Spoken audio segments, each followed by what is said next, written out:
Okay. All right. I just need to see the PowerPoint. I can see my sub. I just don't see the.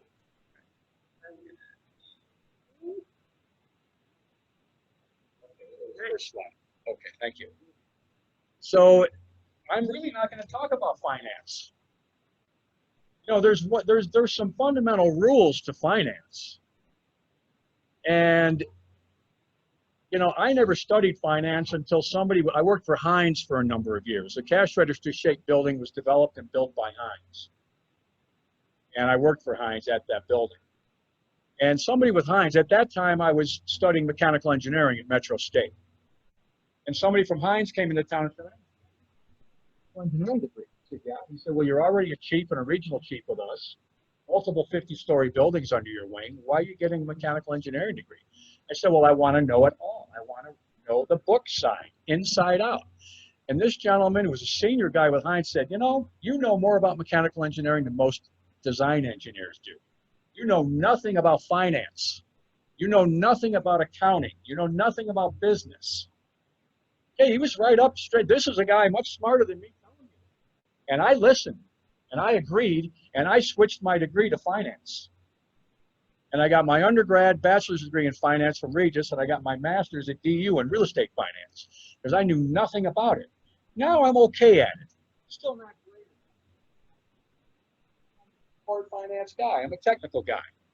But I know a hell of a lot more about finance than I did. And I can teach finance, and I do teach it. So, I mean, proof. I'm a technical guy. I learned finance. Just hit the books. I don't care what it is you want to study. If you want it, you'll get it. You got to want it, though. That's how you study at 4 in the morning. That's how you study at lunchtime with your door closed, if you have a door to close. That's how you study at night. 20 years. Okay? There's no way I could have done that. That's set on educating myself further. Anyone can do it. You gotta really be focused on it, though. Okay. See if the slide will advance here. Not yet. All right, I need to be bailed out. Need to be bailed, please. It worked earlier, but I wonder. So while we're figuring out, start with our building.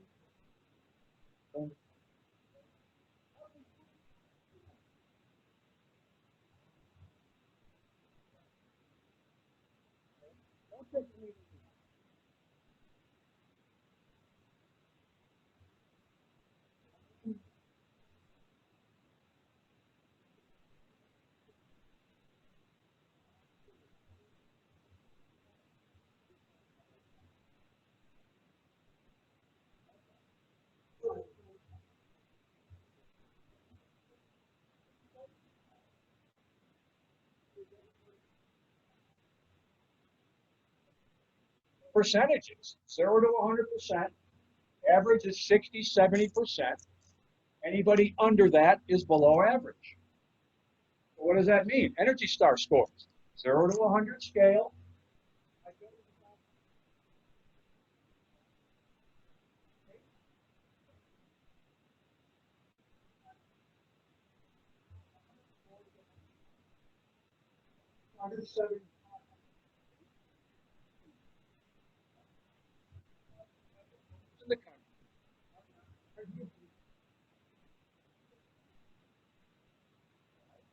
So it's no knock on anybody. The Energy Star score right away. 5. That's 30. 40. 45. That's cool. Incremental.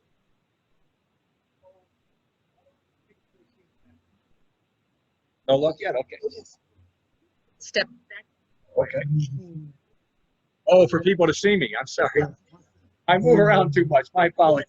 I normally walk a lot. I teach in DU, and I walk the whole front of the room with a whiteboard and fill that thing up by the end of the night. You got me now. Okay. All right. No, I'll hold still. I'm good. All right. So there are how many bullets do I have there? 6 bullets in my intro. We run buildings today the same way we ran them before the pandemic. Now, if you want to increase ventilation, fine. That's okay. There's a lot of recommendations out there to do that, to increase your ventilation. Ventilation is, now I teach a lot of non-technical people. So the room here is mostly technical, obviously, but I still teach the same way. So I'll define ventilation. You'd be surprised how many people I've defined ventilation here to, not technical people, non-technical people, that I drill it into them at DU. I drill it into them in these classes. Finance and accounting. They don't know anything about a boiler.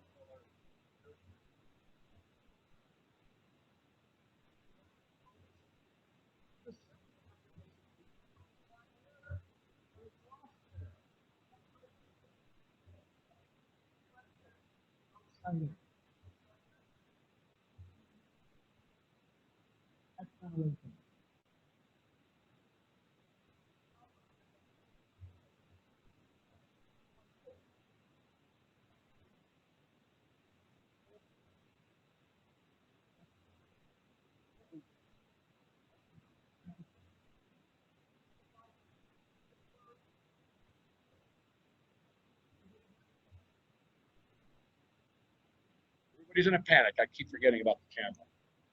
Sorry about that, audience there. I get a little wound up when I present, so I'm forgetting about the camera there. So you've got to have the basics covered on this ventilation thing. If you didn't have it covered before the pandemic, and when I say covered, I mean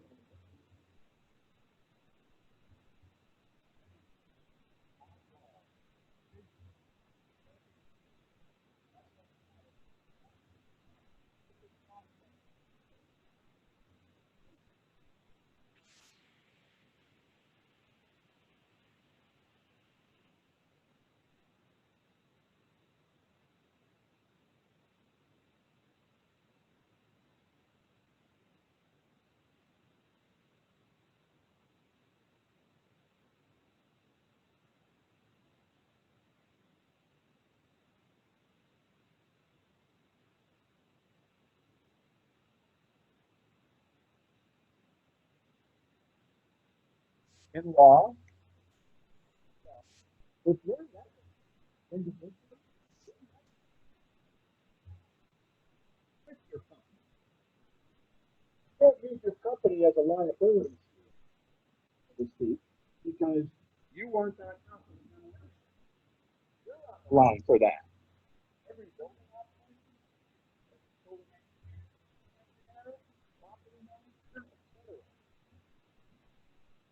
so everybody needs a Wisconsin in it.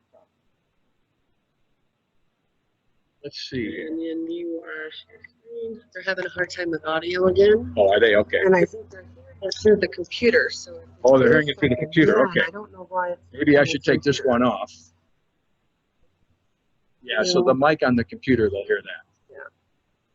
Let's do that. All right, so I'm going to try. How about now? Is everybody in the home audience hearing better now? I'll make an effort to stand right next to this laptop.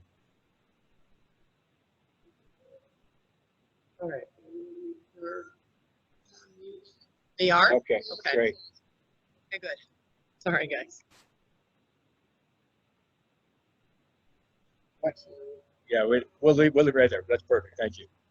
When I first started teaching classes for BOMI, RPA, FMA, and SMA classes, I used to put visuals up about this liability thing, and I'd show pictures of prisons all over the country and inmates sitting in jail cells to drive this point home. I haven't done that in a long time because it tended to get a lot of laughs, and I really wasn't trying to get laughs.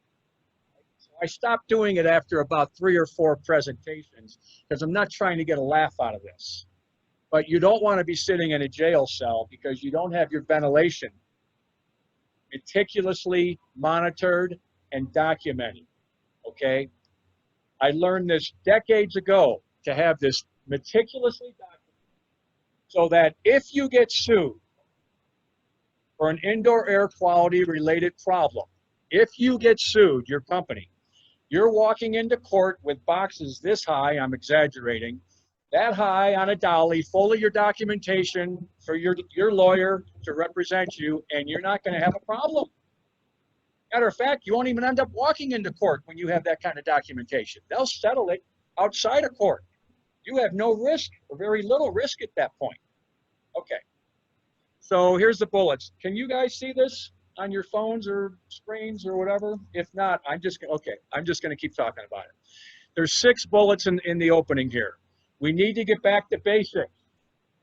Number 1 point, main point, get back to basics. Basics of running ventilation air, documenting it, meeting the codes and standards. If there's many.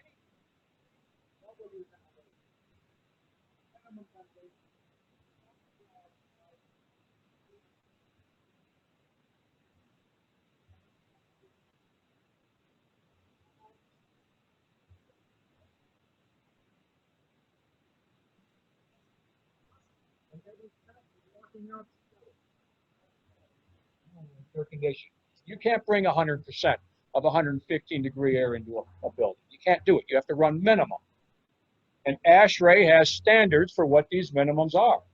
And as long as you meet ASHRAE standards for minimum ventilation, you are covered. You've done your job. Okay? Get back to basics. Second bullet, you need to understand building codes and standards. What are they? What are they applied to your building? Third bullet, you need to properly pre-qualify anybody that works for you, any consultants, vendors, contractors, I don't care if it's a security company, cleaning company, HVAC company, doesn't matter. This applies to your doctors, lawyers, dentists, accountants. Everybody needs to be pre-qualified that works for you. When you go into the doctor, are you going to use the worst doctor you're going to call around? No. I want to see the worst doctor. Who's the worst doctor? No, you're calling around. Who's the best doctor? My knee replaced. I need whatever. You're going to go. I interviewed my dentist. I have some implants in my teeth. And I was real meticulous about picking somebody that could do a good job putting implants in my mouth. I didn't want just any dentist. I asked my regular dentist about implants. I was pre-qualifying. How many have you done? I've done about 8. 8. That's an insult to anyone's intelligence for an answer like the guy to tell me that. He thinks I'm going to have him put implants in my mouth. He's done 8. I went to a guy that had done about 150,000 implants and is one of the top implant guys in Colorado. That's who did my implants. It wasn't cheap, granted, but even if you don't have the money, you don't have to go with the worst dentist. Go with a highly qualified dentist. Same thing with consultants. This pre-qualification thing, to me, is absolutely critical to your success. In general, you use bad vendors and consultants, you're going to struggle in any business. Any business. Okay, next bullet. We have to manage indoor air quality. This is an overview. Next bullet. We have to manage occupant comfort. Office building, hospital, makes no difference who or where that is. My firm consults primarily on hospitals. 75% of my business, coast to coast, is consulting in complicated hospitals. We work in the hospitals all over Colorado, all over Utah, all over Illinois, Wisconsin, Indiana, and Michigan, and all over California and Arizona. So that's my core business. But you need to manage occupant comfort. I don't care if it's the doctors in the operating room. Well, then it makes no difference. They need to be comfortable. If they aren't comfortable, we have a problem running buildings. The phone will be ringing off the hook. That's number 1 importance. Occupant comfort is always number 1. Always. Indoor air quality is right up there with it. And energy efficiency and energy management is number 2. It's important, more important than ever today, energy efficiency, but it's number 2. Occupants and their comfort and indoor air quality, they go hand in hand, and so does energy efficiency. These 3, by the way, occupant comfort, indoor air quality management, and energy efficiency, and they have to all be managed together, not separately. The main example is running ventilation, right? The Phoenix example, it's 115 degrees outside. We're in minimum ventilation mode there. Minimum ventilation, that's all we're bringing in, minimum ventilation. We're not shutting it off. When there's severe fires, that's the only time I have ever, when I've run a building, shut off the ventilation air completely. The smoke was so bad, I couldn't bring it in the building. I've seen buildings do that. Visqueen the dampers even, and forget the Visqueen for 5 years on the minimum ventilation.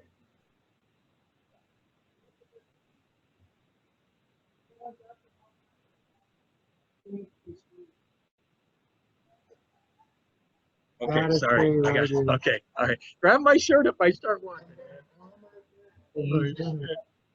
I'm sorry, man. Okay. All right. So you know, you never shut off the minimum ventilation air. There are extreme examples where you might do it for 1 or 2 days every so many years, right? And don't forget the Visqueen that you put over the damn things. My suggestion would be is don't Visqueen them in the first place. That's overkill. It's overkill. If you have good Ruskin CD50 dampers, which are the best damper you can buy in my view, I started putting these things in 40 years ago on retrofits. Ruskin CD50s. Low leakage, they have blade seals and jam seals. If you have a Ruskin CD50 with blade and jam seals, you don't need Visqueen. If you have old dilapidated dampers that aren't operating properly, fix them. Don't put Visqueen over them. Fix the darn things. Okay.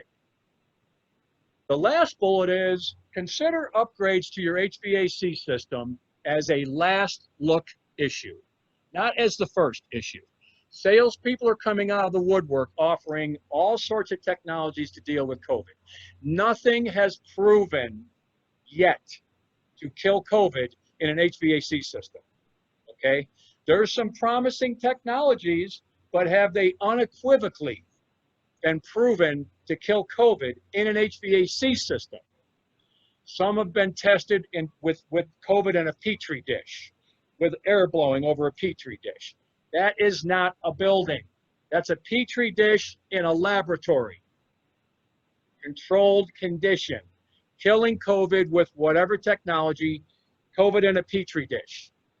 That doesn't fly in a building mock-up, in a building environment or a home. No. So the last thing I suggest people do is look at upgrades, because these upgrades to needle point bipolar ionization, UVC lights on coils. I like the UVC lights on coils. Separate from the pandemic. Pre-pandemic, I've always liked UVC lights on coils. We'll talk about that more later. But look at that stuff later. Get the basics covered first. Looks like I need help advancing again.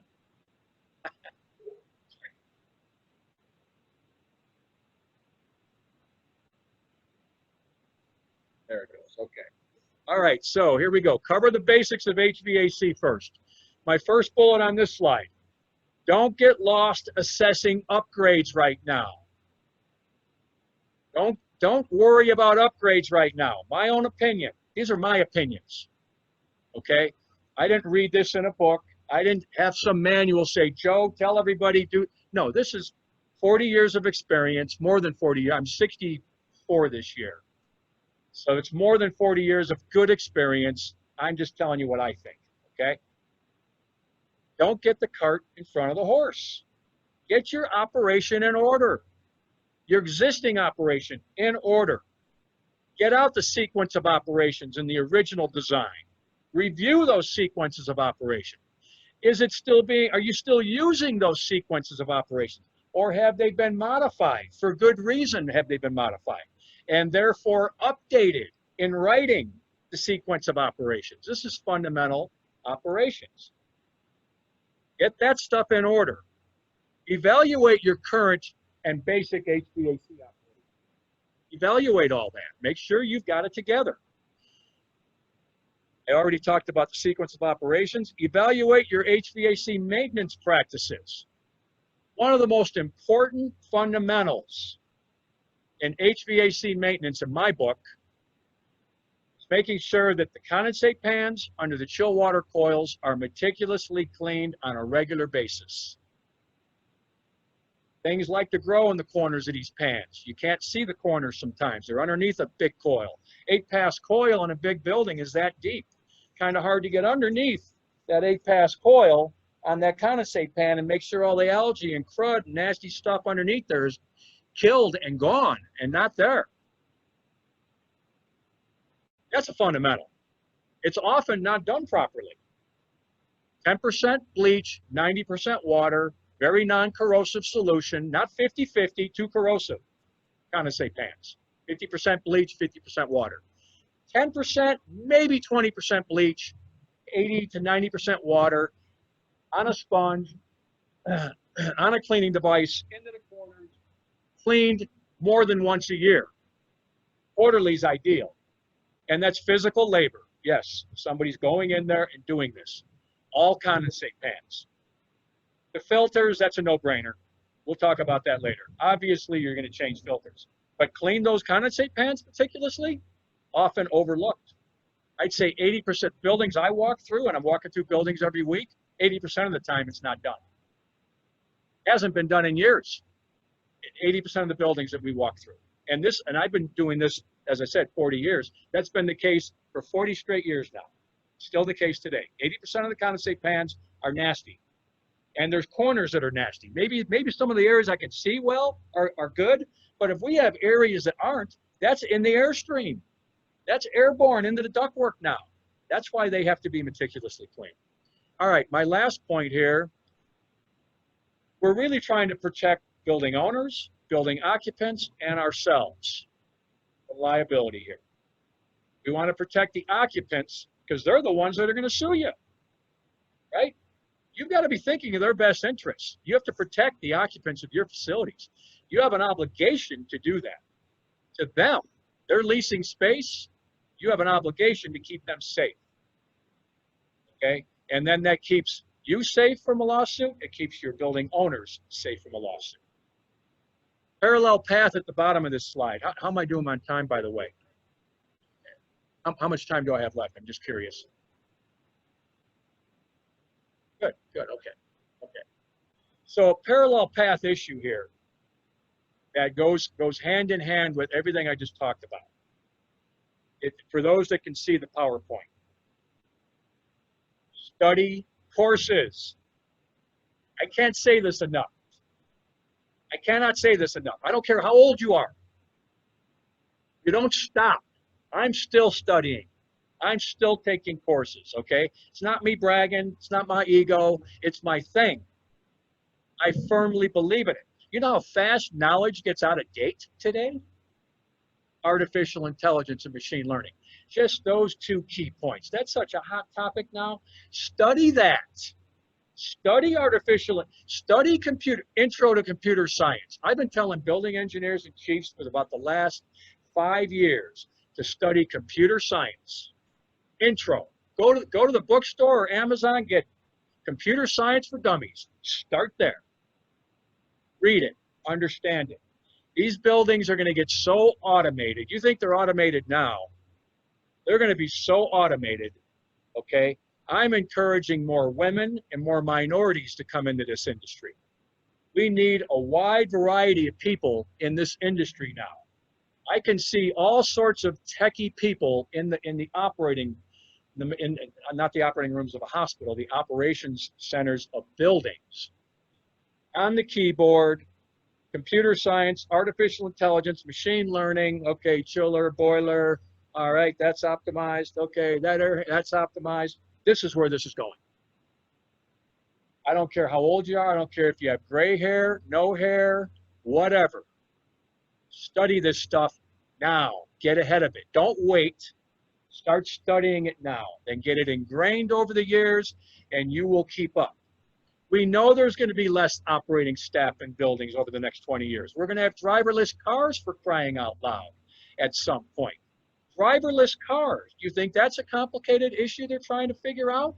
It's going to be a few decades probably before we see that, but we're going to have so-called driverless buildings. Sure, there'll have to be some staff, but a downtown building like the cash register, I had 7 people. In 20 or 30 years, they'll probably have 2 or 3. That'll be half the staff. There'll still be staff, but there won't be as many. You want to be on the leading edge of this.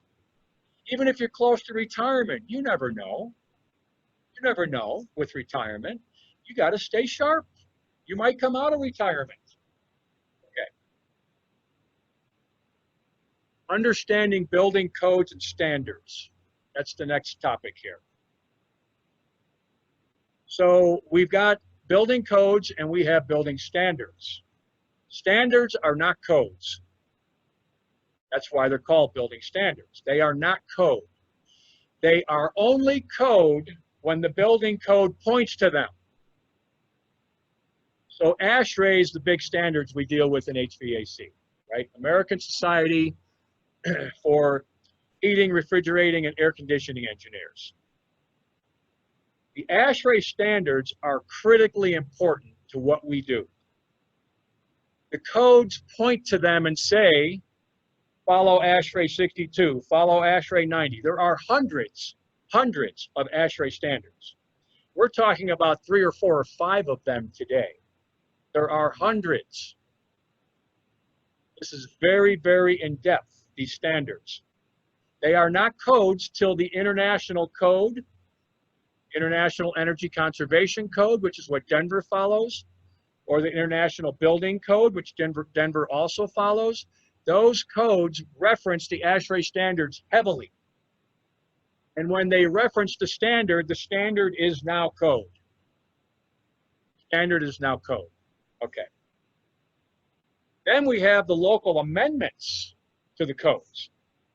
So the International Energy Conservation Code, BOMA, the Building Owners and Managers Association, I'm a past president of BOMA. I think I was president back in '03.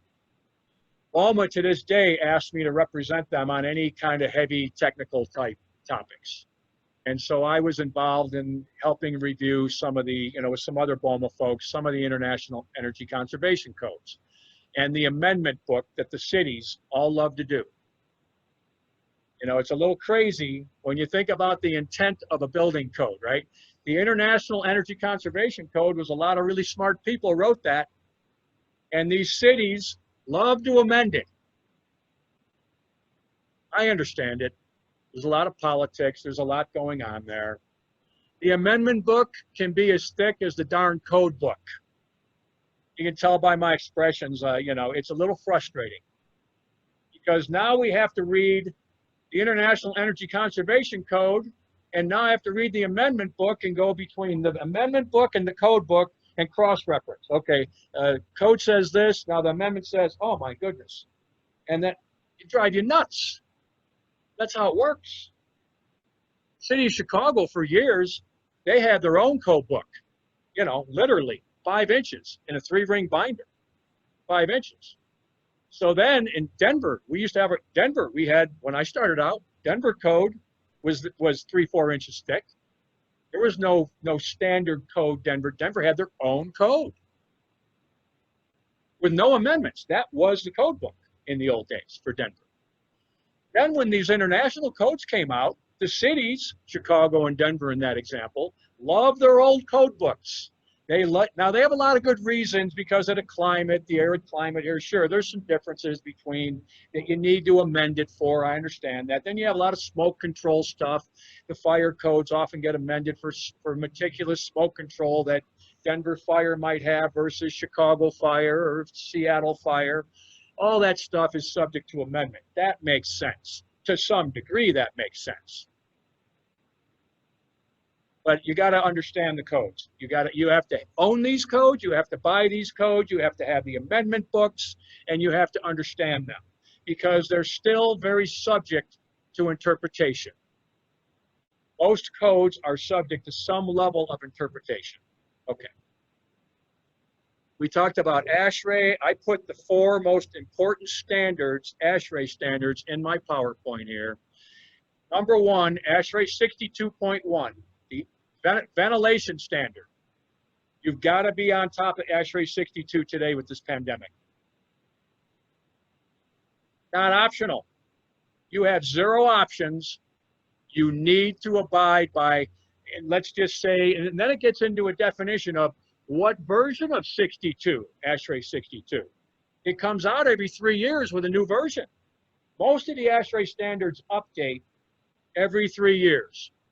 A updated book comes out every 3 years. Okay, so when your building was built, it referred to some level of ASHRAE 62. Let's say your building opened in 1990, to make up a number. So then design probably started in 1987.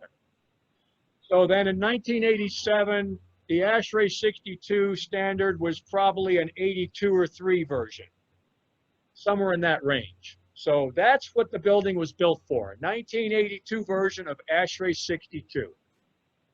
Everybody following me on that? 1982 version of ASHRAE 62 for the 1990 building that opened in 1990. You have to ask yourself, your company and yourself, you have to ask yourself, am I going to meet the old version of ASHRAE 62 for when my building was built? Or am I going to consider meeting the newest version of ASHRAE 62? We've got tenants worried about coming back to buildings. I'm not saying do either one.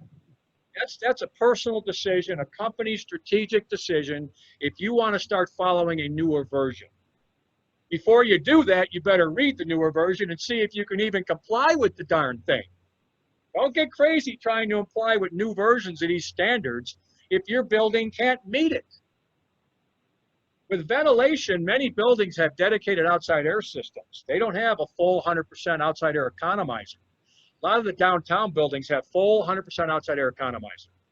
But many buildings that have heat pumps and VRF systems and systems of that sort have these minimum dedicated outside air fan systems that all they do is minimum. They can't bring in 100%. They only bring in 10 or 15% minimum ventilation air. Don't try and meet a new standard of ASHRAE 62 if that ventilation standard's higher and your DOAS, your dedicated outside air system, your DOAS can't meet it. You got to think that one through very carefully. There are benefits to meeting the newest version. Obvious benefits. Optics for people coming back to your buildings. We were built to this level of ASHRAE 62 and we are now complying with the newest version. That's optics. Again, you don't know you can do it. Don't start telling someone you can do it. Don't start pitching you can do it. Don't tell someone you can do it. You think you have liability BSing people about that? Even if you're inadvertently BSing them. Even if you don't even know you're BSing them, but you are BSing them, major liability. So you got to do the homework on that. But if you can meet the newest standard of ASHRAE 62, that could be a real plus to bring people back. ASHRAE 55, thermal conditions. This is the thermal comfort requirements for temperature and humidity and other variables for how we want buildings to be operated. What is the temperature range that we keep in the building in the summer? What's the temperature range we keep in the building in the winter to keep occupants comfortable and happy? That's ASHRAE 55. ASHRAE 52, air filtration. Increasing your MERV ratings on your filters. Everybody's doing it. Everybody's doing it. But has everybody done their homework before they did it? See, the time it's going to backfire on people, upping the MERV rating, which creates a big pressure drop through the filter. So here's an air filter, 4 inches deep. Okay, we've got a 4-inch deep air filter. We have a pressure drop across this air filter.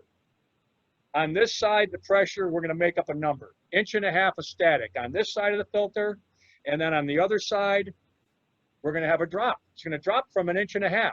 on this side. It's going to create a pressure drop through the filter. The coils create pressure drops too. The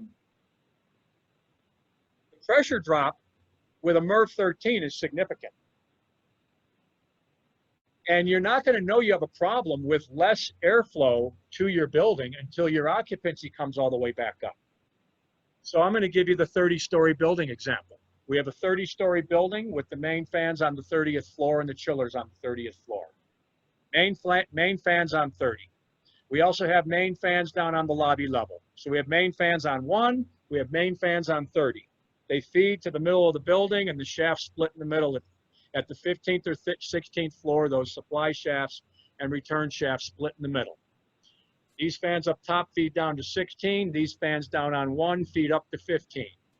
If we put MERV 13s in, MERV ratings go all the way up to 20. MERV 20 is the highest rating you could put in. 18 to 20 is HEPA, high efficiency particulate. That's what we see in operating rooms and all over hospitals. We see MERV 17, 18, 19, 20. You can't do it in an office building. You often can't do a MERV 13 in an office building, is my word of caution. Everybody's doing it, I know that. But the problem's going to be when you're at full occupancy again, which is probably a ways out there, when everybody's comfortable to come back. Let's say it's a year from now. Now you're back at 90% occupancy in a year. The floors furthest from your fans are going to be starving for air on hot summer days. In other words, they're not going to have any cooling. You don't want to have that surprise next summer. You don't want to have that surprise next summer. With MERV 13s in, you thought you did a good thing, and you meant well, but you created too much of a pressure drop. You're out of air. For the last, listen, I've run so many tall buildings. I've had floors run out of air more times, always furthest from the fans. The floors closest to the fans are all nice and happy. The floors furthest away have zero cooling, and the phone's ringing off the hook. That's what MERV 13s can do. So you have to have somebody, and there's never any pitch to hire my company, by the way. I'm only here because I love to teach. I'm not here for people to say, Joe, can you look at this? Joe, we want to, no, I'm not here for any of that at all. But you need to hire, I don't like this bee buzzing all over the place here. Son of a gun. I know it. I'm allergic to bees is the only problem. Okay. On the inside of your. Okay. All right. All right. So I'll walk over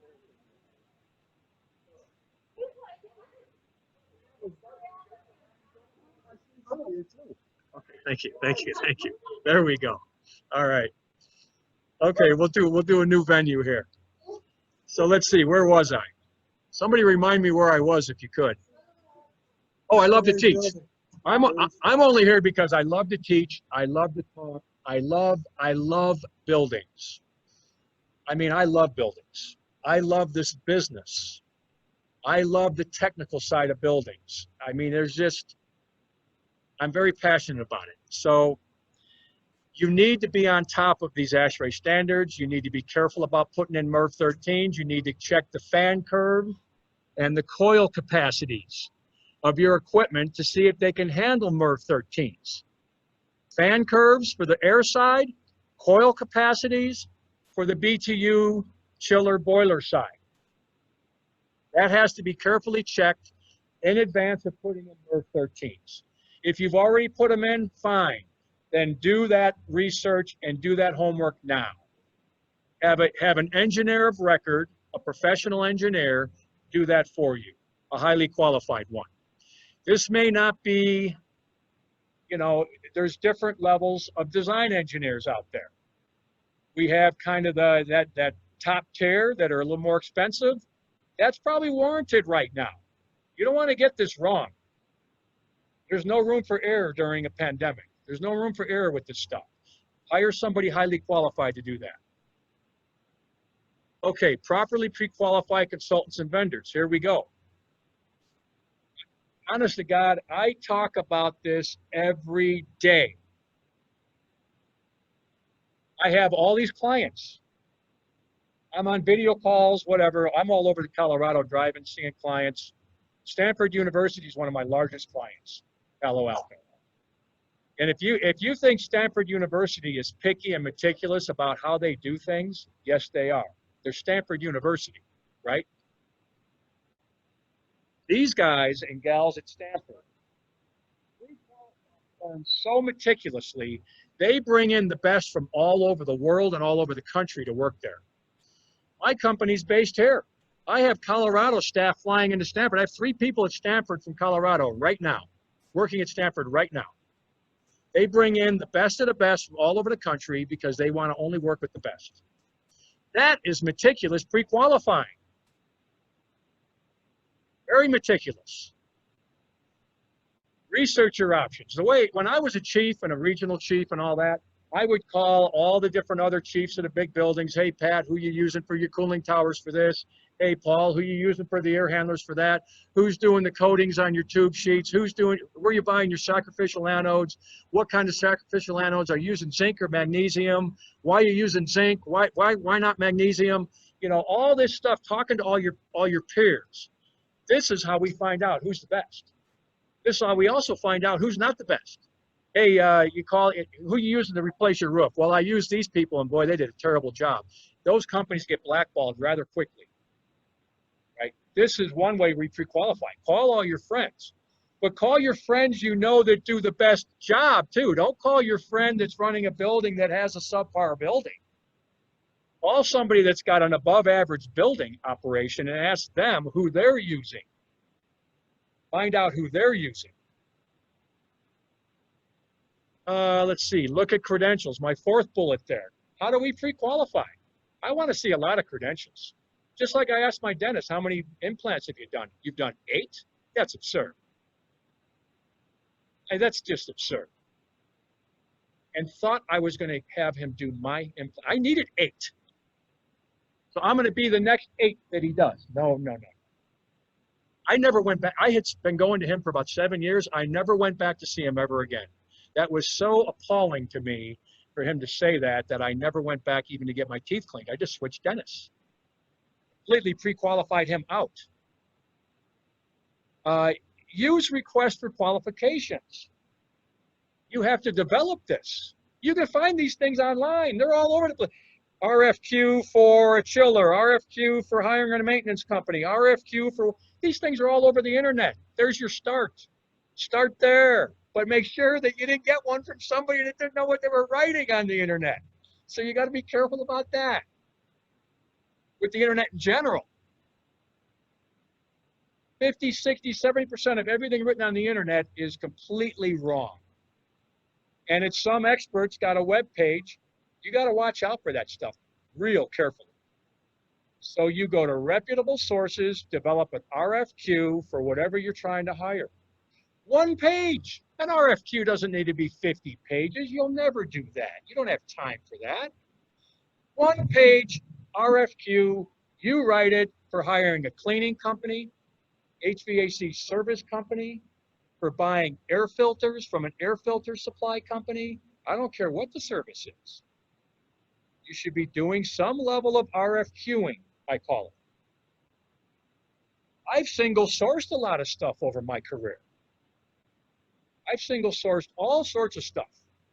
But you know, you got to have a lot of credibility to do that with your building owners, for them to trust you to single source. There are some things like TAB, test, adjust, and balance on HVAC systems. I talk about this every day. I talk about TAB every day with my clients. And I tell them, I don't sell TAB services. My company doesn't do TAB. I tell all my clients, there's two really good TAB firms in every city in the country. 3 at the most. 3 at the most. Every city. Denver, Chicago, the cities I know really well today, Denver, Salt Lake, Chicago, San Francisco. I know New York fairly well. I worked for Lehman Brothers for a number of years. I headed up corporate real estate. I had several hundred people working for me with Lehman. I was with them when they collapsed in 2008. Famous collapse of the economy and the famous collapse of Lehman. I worked for them then. And I'm just saying, in New York, it was the same issue. 2 or 3 TAB firms. In a city the size of Manhattan, 2 or 3 TAB firms. All the others I'm sorry if anybody's a tab firm on the call. I'm not singling anybody out. I'm not going to make, they're even going to say any names of who the best firms are here. But I know who they are.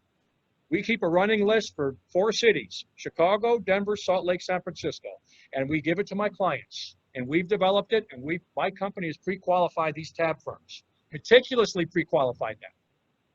And no other firms are going to be working on any of my projects. And I tell my clients, you should single source to this tab firm. Don't even, the second one, they're great, but the top one is these guys and gals. This is who you hire. The problem now, it's hard to get that top one because they're so backlogged, you're not going to get them. Nobody in this room, I know who the top one is here. Nobody here is going to get them. I can hardly get them. They're working primarily in all the hospitals here right now. I don't even work in office buildings. But there's others that are close to that top one here in Colorado. You need to know who these people are. Tab will make or break your HVAC operation. When you do a tenant build out, I guarantee you the tab is almost always done wrong. All right, I can make strong statements like that because I've run a lot of buildings and now my consulting company is in a lot of buildings to this day. I can make bold statements like that and confidently tell you that the tab in most buildings is horrendous. We know the old story about pencil whipping the tab reports. That's an old school term. Design CFM is 100 CFM on these diffusers and 150 on those. The guy's going around or gals going around with the flow hood measuring them, and they're BSing a big portion of the numbers to save time and effort and energy. And many of the numbers are BS. You don't want that. You don't have to have that. You have to go to your design and construction people, whoever's running that, and say, listen, we need to have a conversation about tab. We need to talk about pre-qualifying rules and our rules and regs for this building. These 2 tab firms are all we allow in this building. These are the only 2 firms allowed here. That's the only way, in my view, to run a building. And that goes in your written rules and regs. Those rules and regs are attached to your leases. So everybody that leases space has to use those 2 tab firms. No one else. That's a critical part of TIs. It's a even more critical part of building a core and shell building. You think you need the best, you think when you're building a big hospital, you need the best tab firm to check all that HVAC and make sure the CFMs are getting into those operating rooms and those laboratory areas and intensive care areas? Yeah, you better have a good tab firm in the hospital, but all these office buildings, no, I want a good tab firm in these buildings too. These occupants deserve the same thing. They deserve good HVAC, the right amount of air, everything's balanced properly. Tab is very scientific. Some of the best tab firms are all mechanical engineer PEs, hands-on with hard hats on and blue jeans. Mechanical engineers with PE license. Those are the best tab firms. They're hard to get though. They are hard to get. But you can get, second best, still be up in that 75 to 100% of the best, and that's who you use. Manage indoor air quality, ASHRAE 62. Pre-qualify the tab firms. You can't do this ventilation confirmation with some tab firm that doesn't know what they're doing. You're going to have bad numbers. You're going to have bad ventilation as a result. You're going to have major liability. You got to have a highly qualified tab firm. I like to take quarterly head counts of occupants. Buildings I run, quarterly head counts. Whoever you have make those calls, call every tenant. What's your head count this quarter? How many people do you have in your company today in this building? How many are on vacation at any given time? How many are out on traveling on business? What's your actual head count? So they might have 100 employees. They might not, now forget about the pandemic. I know we're at 10% occupancy. I'm talking pre-pandemic, how we do this and how we still need to do this. If we're pre-pandemic with 90% occupancy, what's the head count? People are working from home. People are traveling. XYZ company might tell you over the phone, I have 100 employees working for this office. Well, how many are there every day? Well, and then you have to walk them through this. Okay, how many are really there every day? And they come back to you, 50 are here every day. Not 100, 50. You take your head counts, multiply it times ASHRAE 62's minimum ventilation, CFM per person, and that's how many CFM you're required by ASHRAE 62 to run. That's kind of a manual way without automation. That's kind of a manual way to make sure you got ASHRAE 62 covered using the head counts. Okay. How many people do this? I'm not asking for a show of hands, by the way. I know hardly anybody does this. This is why I'm up here, because more people should be doing this. This is a very simple procedure. This is not complicated. Document minimum and maximum ventilation rates, optimize ventilation. CO2 control, carbon dioxide control, right? We exhale carbon dioxide. We put 30 people in a conference room. We're exhaling carbon dioxide as a part of our respiratory process. CO2 levels go way up. We put CO2 monitors in conference rooms for that reason. Now, ASHRAE is recommending against CO2 control during the pandemic as a footnote. They're recommending against it for right now. I don't fully agree with that recommendation, but that's what they're recommendation. That's what they're recommending. I think underfloor air distribution systems in new buildings might make a comeback. Those are very hard to build, very hard to build.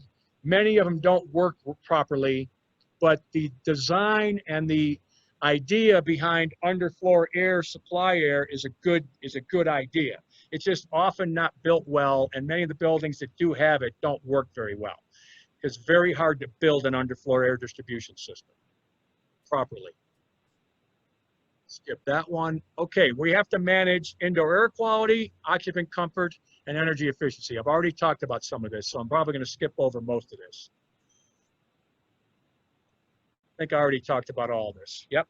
All right, next slide. We got about 5 minutes, Kim? Okay. This is the last slide. So consider upgrades after you've covered the basics. Okay? After you've covered all the basics. I am a big advocate personally of UVC lights on coils. I don't care about the pandemic issue relative to that, okay? Regardless of the pandemic, it's playing into the pandemic as a nice benefit for occupants of a building. Does it kill COVID? No, not proven. Maybe it does, maybe it doesn't. Nobody knows if it's killing COVID. We know it improves indoor air quality though. We know that UVC lights, when we retrofit UVC lights on chill water coils, the 8-pass coil example again, an 8-pass coil, serpentines 8 times, the tubing under the fins, serpentines through there 8 times, right? 8-pass coil. Pretty hard to get those inner 3 inches clean when we clean coils, right? This thing's 10, 12 inches deep. Way inside here, there's so much crud in there from 30 years of washing coils. You can't even see it, but it's there. And it's impeding heat transfer, and it's wasting energy as well. So you're not getting everything out of that coil that you can because that crud is in there. When we retrofit UVCs on these old coils, stuff is oozing out of there for months. Somebody has to go in every morning and clean that crap out of those condensate pans that's oozing out from the UVC lights. And it oozes for months on these old coils. And then it stops oozing. But it will ooze, that's a real technical term, right? O-O-Z-E, ooze. So it will ooze for 3 to 6 to 9 months and then stop oozing. And it's clean as a whistle. And then you can qualify because of the resulting energy savings, which is very important today. Nobody's thinking about it during the pandemic. I understand that. But listen, the pandemic's going to end. And then energy is going to be right back in your face. And you have no idea what kind of fines are coming and penalties are coming from the city of Denver, and all these other cities are going to be sending invoices, literally. My prediction. They won't tell you this. This is coming though. You're going to be getting invoices from the city of Denver, the city of Greenwood Village, for carbon taxes and other taxes on your energy. So your energy efficiency is still important. Don't forget it during this pandemic. About it? I think we're good. I think we're good. That's okay. I tried to speak loud. I don't know if anybody has a question they want to fire off or not, or.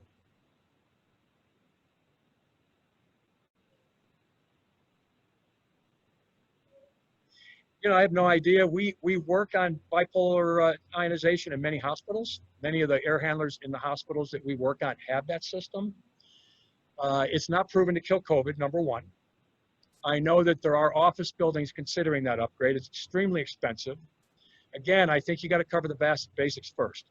I can't answer your question because I don't know the answer. I don't know that anybody knows the answer on that one. But I think there are some benefits to bipolar ionization, but it's kind of out there, that technology. It's advanced, but it might be overkill also.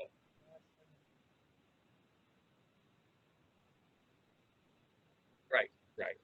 Oh, yeah. There's no proof that bipolar or UVC or any of that stuff kills COVID.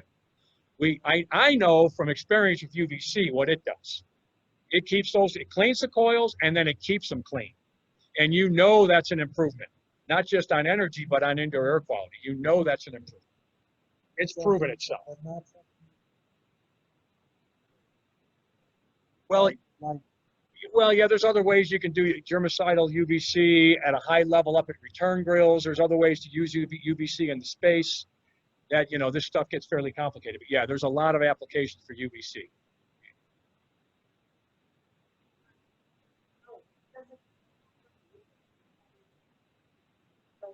That's a good question. We're talking with Excel about having some sort of pandemic-related rebates. So nothing yet, but as far as UVCs, we know that they save energy. So if you save 1 kilowatt hour, this is a little bit absurd, but this is how it works. If you save 1 kilowatt hour from an upgrade, it qualifies for C-PACE financing. Property assessed clean energy is what PACE stands for. C is commercial. Commercial-PACE. Commercial property assessed clean energy. C-PACE financing is a godsend for a lot of people right now because money's tight right now. Funding and financing's tight right now in this pandemic. We're in an economic recession. We're in a downturn. Funding's tight. C-PACE loans are available to do these upgrades to UVC lights because we know UVC saves energy. There's your funding mechanism that your partnership group or your owners don't have to write a check. They can get the money, they can borrow the money through C-PACE financing. Pardon me? It's not.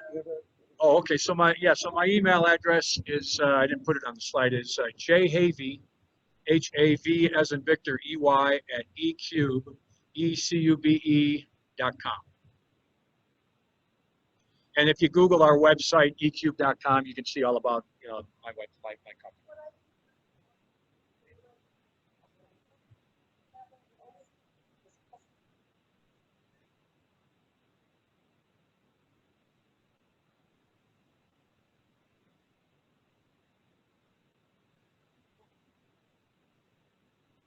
All right, great. All right, thank you. Bye-bye. Thank you. Thank you, everybody. Thank you.